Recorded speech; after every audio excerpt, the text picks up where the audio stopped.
Welcome to Paramount study point में आपका स्वागत है। आज हम इस क्लास में पढ़ेंगे कारक। कारक क्या होता है, कारक को डिटेल से पढ़ेंगे शुरू से।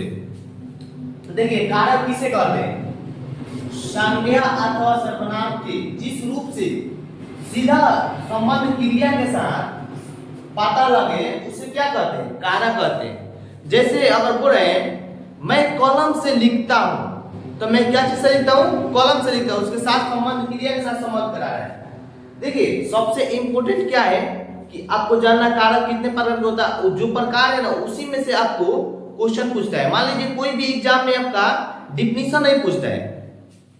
देखिए सबसे मेन जरूरी है, अगर आपको कारक के विभक्ति चिन्ह याद रहेगा तो कोई भी क्वेश्चन में आपको डाउट नहीं रहेगा।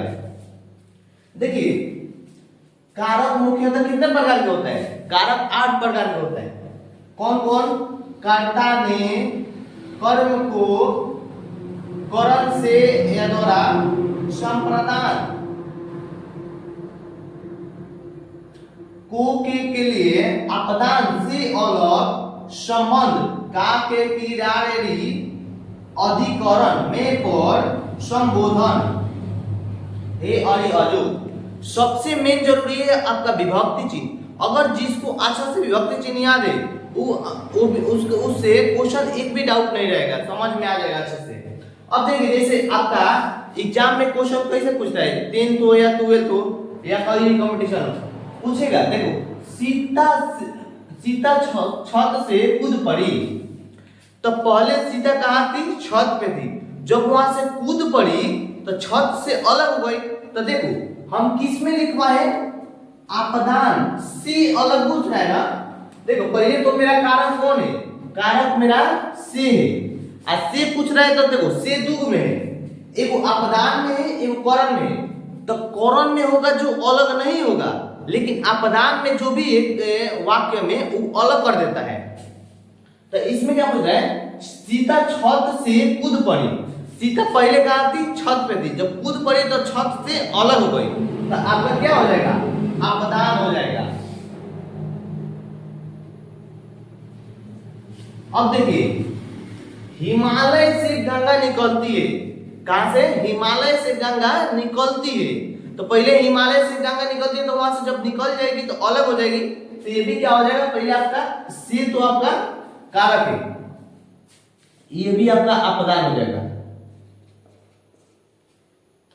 मेरी मां से चाला नहीं जाता, मेरी मां से चाला नहीं जाता।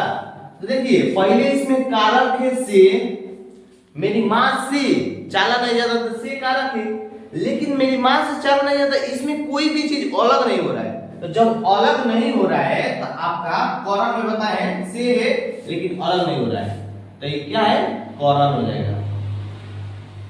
अब देखिए राम पर बहुत कर्ज है। राम पर कारक कौन है, प, कारक कौन है, पर। अब देखिए इसमें विभक्ति चिन्ह में किसमें पर है, तो देखिए अधिकरण में है में और पर, तब विभक्ति चिन्ह तब क्या हो जाएगा, अधिकरण। अब देखिए वृक्ष से पत्ते गिरते हैं, वृक्ष से यानी पत्ते पहले कहां थे, वृक्ष पे, जब गिरते हैं तो पत्ते वृक्ष से गिर जाते हैं, तो वृक्ष से अलग हो जाते हैं। तो इसमें अलग में क्या हो जाएगा, अपदान। आपका सबसे ज्यादा डाउट जो भी रहता है करण और अपदान में ही रहता है, काहे कि उसमें दोनों में से एक में एक अलग के कारक बताता है और एक अलग नहीं बताता है। अब देखिए नेक्स्ट क्वेश्चन, गीता को तेज बुखार है। पहले इसमें बताइए कि कारक कौन है, तो गीता को कारक है। अब इसमें विभक्ति चिन्ह लेके को किसमें है, तो आपका को कर्ण में है, कर्ण। तो क्या हो जाएगा, कर्ण। अब देखिए वो घर से बाहर गया,